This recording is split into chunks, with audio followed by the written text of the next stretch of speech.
Then if you go to Iran, there's a tower, which is it's a minar. It should be called a minaret. But surprisingly, this tomb is known as the Gumbad-e Qaboos. Qaboos is the name of a ruler. His full name was Qaboos ibn Washmgi. He was the Ziyadid ruler of Gurkhan and Tabristan in medieval Iran. So when he was about to die, he created this tower for himself, or this minaret for himself, and he left a will that when I die, put my dead body in a glass jar, and then hang that glass jar in the top of this tower. And also he created a window or small hole at the top of this tower. And he wanted that every morning when the sun will rise, through this hole, the sunlight will fall on my dead body. Again, we do not know what the idea and why he left a will that his dead body should be disposed of in this manner, which is again a matter of history, and that demands also some investigation. Why the king or the ruler left a will like this and then created a tomb for himself. And these are the details. This is the tower which he created for himself. It has a conical top. This is the plan. You enter and inside it is all empty, nothing inside. Right from the bottom to the top, it is absolutely empty inside. And this is the hole at top through which the sunlight or the rays of the sun fell on his dead body, which was hanging in the form in the jar which was of glass. And it has got flanges also. The tower has got these flanges, projections also outside this, which you can see. These flanges actually worked as a buttress in order to give strength to the tower. So this is what is unique about this burial system also. So that is the another variety which we come across, but very, very rare. But it was a practice in Afghanistan also. For example, when Mahmood Ghaznavi died, his tomb was also in the form of a minaret. And there are many, many other tombs also which are in the form of the minaret. So much so that some of the Mughal emperors, when they built the tomb of their animals, for example, when Jahangir lost his famous deer, जो उसका अपना हिरन था, when that heron died, he built a minaret for in his memory, and that is known as Hiran Minar in Pakistan near Sheikhupura. So again, for that deer, he created a tomb in the form of a tower like this at Hiran Minar. And also we learned that from the history that Emperor Akbar had a horse. His name was Murg. Murg is a flying bird because the horse used to run very fast, so he gave him the title of the Murg. And when the Murg died, or that horse died, he also built a minaret at Fatehpur Sikri in his memory. And that minar is known as Murg Minara. The Minara again means the minaret. That is also something like this. So minarets have been used as burial places also at many, many places. This is the Gumbad Qaboos from inside, from bottom to the top, absolutely empty from inside. This is the picture looking upward to the top of the minaret. Then we come to the final type, that is the fifth type of the burial which we come across in Islamic architecture, and that completes our history of the type of burial which come across in Islamic history, particularly in the field of the burial of the dead body or disposal of the dead body. And in at a place called Theta, they're closer to the Theta, the city of Theta. Theta, approximately same place where, which is also known as Debul, or also known as Bambor, which is very famous for the love story of Sassi and Punno. Close to that place, there is a graveyard, which is considered one of the largest graveyard in the world. That is the necropolis. Thousands of graves were there when I was doing my PhD, and I visited this grave many times, coming back from Edinburgh to this place with my supervisor. Incidentally, I must say that my supervisor, Robert Hillenbrand, one of the most important person or experts in the history of Islamic architecture, he used to visit with me all the way from Edinburgh to Pakistan, and we visited this place also. So we came to Theta and we went to the Makli, that is the graveyard which is closer to the Makli, where the thousands of graves were there. And these are the types of the graves which were there. Thousands of them, but today most of these graves have disappeared. Sorry for the state of preservation or the conservation or the care we take for our monuments. Some of the graves are standing like this, and some of the graves are standing under the canopies. The dome is missing over here, and there's a grave underneath. But if you look at each grave, massive effort has been spent on the carving of these graves. Look at these graves. I mean, the carving is meticulous and unimaginable. It looks not the workmanship of the humans, but it looks something done with the help of the computers and so on. So we have this type of graves, and we have this kind of graves under the canopies and under the verandas. And we also come across larger tombs which are enclosed in the walls like this, and then the graves are in the middle of this. And some of the tombs are like, these are the shatris, or the canopies. These are the decorative elements of these graves, and then larger graves like this, two-story graves. And the floral motif which used to be very, very prominent feature of all these graves. If you look at these graves in detail, you will feel that how difficult it is to carve things like this, and how much effort has been spent in making these graves, and now these graves are decorating in some other places and some museums also, but not the original place. Now, what is so special about these graves? Besides the carvings and the decoration and their placement and the number of the graves which they made at that time, and the type of the tombs which are created also at Makli, like this, big tombs, and the range of larger tombs, we come across the unique form of the tombs which are like this. For example, if you look at these two or three graves, they are standing on four legs, just like a table. So nobody knows whether the dead body is here or the dead body is here or where is it, even below this platform. So that is yet another strange type of this is very imbibing, very intriguing. Why this kind of burial system was carried out at that time, and what was the reason? What were the causes which forced these people to create graves like this? I've never seen a grave which is empty underneath. So this is the final type of the burial system we come across in Islamic architecture. And that, and then finally we have the tomb of Sher Shah Suri at Sasaram in India. This is standing in the middle of a lake. And there's a gangway going to the lake. Originally, there was no gangway. This was created during the British period. But why a tomb was standing in the middle of the lake, where nobody could go easily, that remains yet another mystery to be solved. But maybe once again, the emperor wanted to create something novel that should remain as a novelty in the history of tomb architecture of Islam. So some of the most, at the end of my lecture, I show you some of the famous tombs in India and Pakistan. The tomb of Humayun at Delhi. And people say that tomb of Humayun and the tomb of Asif Khan at Lahore, these two tombs put together gave an idea to Shah Jahan to create a Taj Mahal. In fact, the amalgamation of Humayun's tomb and the tomb of Asif Khan was also a father-in-law of Shah Jahan, that gave idea to Shah Jahan to create Taj Mahal. So this is Asif Khan's tomb. All its marble has been removed through the carelessness of the history and carelessness of the rulers who came from time to time and played havoc with the monuments of Lahore in history. I don't want to go into detail now what happened to these monuments. But at one stage in history, this building, which is now naked, totally naked, was the most important building in the history of the tomb architecture of the Mughals.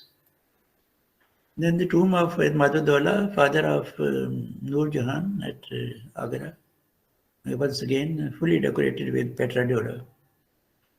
And Bibi Javindi at Uj Sharif, another unique tomb in Uj Sharif. And tomb of Salim Chishti, which was actually built by Akbar in red sandstone. And you know the story, since Akbar was childless for a very, very long time, and then he went to this saint, Salim Chishti, and for his blessings. And when Jahangir was born, He created this tomb, this small tomb in his memory out of red sand, with the red sandstone. But when Jahangir himself came into power, he demolished that red sandstone and built a new tomb over his grave of white marble. Beautiful building, small building, but a beautiful building. And the tomb of Muhyiddin Chishti at Ajmer, yet another very important place. And the Urs at Ajmer Sharif is of international importance. People gather here every year and celebrate the Urs of this saint. And then one of the biggest tomb built of bricks. This is the tomb of Ruknuddin Alam at Multan, which Tughlaq Emperor built for himself. Well, then he saw a dream that the saint is asking him that he should be buried in this tomb. So he built for himself a new tomb at Delhi and gave this tomb to his saint, that is Shah Ruknuddin Alam. The tomb of the creator, father of nation, the Qaid-e-Azam Muhammad Ali Jinnah at Karachi, and then the tomb of Akbar at Sikandara. This tomb is a very beautiful tomb to look at, but if you go into this tomb, there is a small tunnel which goes to the lower level, slightly lower level, not very much lower, but slightly lower. It's just a slope, and then we reach the burial chamber. The burial chamber is without any decorative, and it's a very, very simple grave. And if you look at the simple grave, nobody can imagine that this is the grave of the Mughal-e-Azam. So simple inside it is. So that's all from me for you, and thank you very much for joining and for your patience. If there are any questions, you are welcome to ask me questions. But remember, the question should be easy, not very difficult ones. Please go ahead. Professor Shaukat Mahmood, you are asking very easy question. Very easy one. But you are a very eminent one. So floor is open. Anyone can ask a question to him. Anyone? I'm asking the audience. Do you want to ask any question to Professor? Yeah, please open your Nurnisa Begum. Oh, he just ask you to thanks for your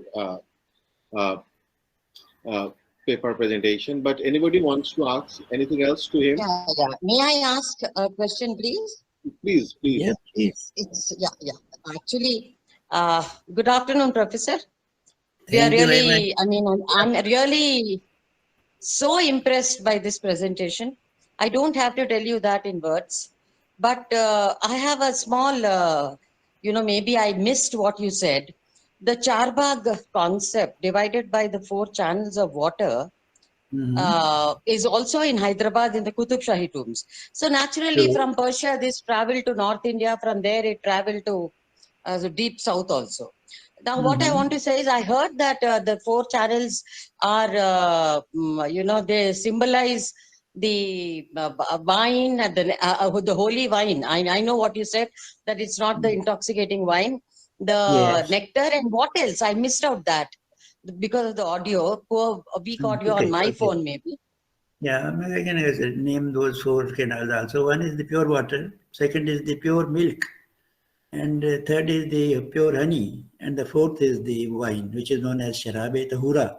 I mean the pious wine or the clean wine, which doesn't intoxicate. Yes. These are the 4. Yeah. And we say when we say pure milk, that means the milk which is coming directly from the udder of the animal. So that is the pure milk. Yes. Okay. Professor, one more thing I wanted to say. This concept, it traveled from Persia. Any idea we have? You see, every tomb was accompanied by a kind of a prayer hall where they used to pray so that the prayer would reach the ears of the dead. But any idea how this whole concept? I know then there's a chaman, there's trees full of fruits and flowers, so that birds come and eat, and it's a paradise. But any idea how this concept began? Is it from the Holy Quran, taken directly from Holy Quran? Well, the concept of the 4 canals is directly taken from the Holy Quran, and if you study Holy Quran with little details, Allah also says that even the sound of the water gives pleasure to the ruh, that is the soul. I mean, if you are, let's say, if you are sleeping in your room and you hear the sound of the falling rain, you feel some sort of pleasure within yourself. That sound is the important thing. And if you look at these tombs, they have number of fountains in these tombs and in these gardens. Yes. And these Yes. tombs were not throwing the water to a height of 20, 30 feet. No, they were only gushing out the water just for 6, 7 inches only. And the They are sound simple that was, bubbles. They are simple bubbles. Yes. yes, simply bubbling of the water, that was the real spirit of that. And that again, that is quoted in the Surah Al-Rahman in Quran, that the bubbling of the water from this fountain is what you will see in the paradise also. So that is the importance I of the see. water. I see. I see. Thank you so much. Thank you so much, Professor. Welcome. Thank you. Most welcome. Most Thank welcome. you. Thank you. Pradesh ji. Thank you. And now Nadim Alam. Nadim Alam wants to ask something maybe. Hello, Nadim Alam. Yes. Hello, good afternoon, sir. Good What a afternoon, wonderful Nadeem. presentation. How are you? I'm fine, sir. Good. Just to I hope ask you I about hope the. you know the precondition of questions. It should be easy. Yes, it is very easy. Yes. I'm just going to ask you about again a pattern about the Chahar Bagh. Mm-hmm. We know all about that divided into four. But my inspiration and that is Oh, yeah. that if we would see the Christianity's cross, the symbol of cross, Mm-hmm. it also divides the place into four quadrangles. Mm-hmm. So I just want to ask, is there any similarity or inspiration or link between the concept of that cross Mm-hmm. and the Chahar Bagh? Because the pattern is the same. If you divide it into like with a cross, the land with a cross, it creates that Chahar Bagh. So is there any possibility of having this link or similarity or inspiration between the two? Because since the two religions were celestial and linked together as well. So as far as I know, or whatever the history I have studied Christian architecture also in some depth also. But definitely they use the cross for the designing or the making the plan of the churches, because all churches have a cross plan. But if we compare that cross with the four gardens, in four garden the symmetry and the balance and the equilibrium that has been created, that all four are equal. And the length of four canals are equal. But in the case of the cross, the central bar, vertical bar is much longer as compared to the other horizontal bar. So I don't think there is any similarity between those two as far as I know. But there is the kind of idea, if you float this idea to Orientalists, they will catch this idea and maybe they will start propagating. But nevertheless, when we talk of the evolution of Mihrab in the mosque, so maybe it has played some role in the introduction of Mihrab in the mosque from the altars which they have in the churches, and also in the apses which they created in the churches or at the back of the churches. So there I find some similarity also, and maybe I can also concede to the idea that when Muslim moved from Syria, that was the first country which came under their influence after Arabia. They got a lot of influence for the church architecture, because most of the churches were converted into mosques at that time. And then the direction of the church and direction of the Qibla from Syria is same. So that helped a lot. But as far as your question is concerned, to find out any similarity between a cross and the Chahar Bagh, I don't think there is any. Right? Thanks. I think it's okay for Mr. Nadim. Uh, I think we are almost out of time, isn't it? Uh, so just one thing, I learned a lot from you, Professor Shaukat Mahmood, and I'm really honored to be a chair on this session. But I have just one things to know from you, that in Bangladesh case, in fact, we got couple of mosque in Mughal time mosque, which is uh, uh, half floor up, those things, and one dome or two dome mosque, and beneath that mosque we got some uh, graves. So this type of things, how do you explain this type of mosque and with graves? Well, that's a good question. That let me tell you that when we come to the typology of Islamic architecture, particularly when you go to the designing of the mosque and the tombs, there are mosques which are free, independent, standing mosques in which there is no grave, and then there are certain tombs which there is no mosque. But then there is third category also, where there is a grave as well as a mosque. For example, in Lahore, we have the tomb of Hazrat Data Ganj Baksh, which is a mosque as well as a tomb. And if you go to Multan, number of tombs are there which have got a mosque with them. So this is a third aspect which has gradually emerged in history of Islamic architecture, where the mosque had a tomb or there was a mosque around that tomb.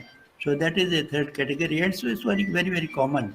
You can go to any larger tomb, and inside that tomb you will also always see a niche in the direction of the Qibla. So that tomb also becomes a small mosque also. So if people want to pray inside that, they can pray.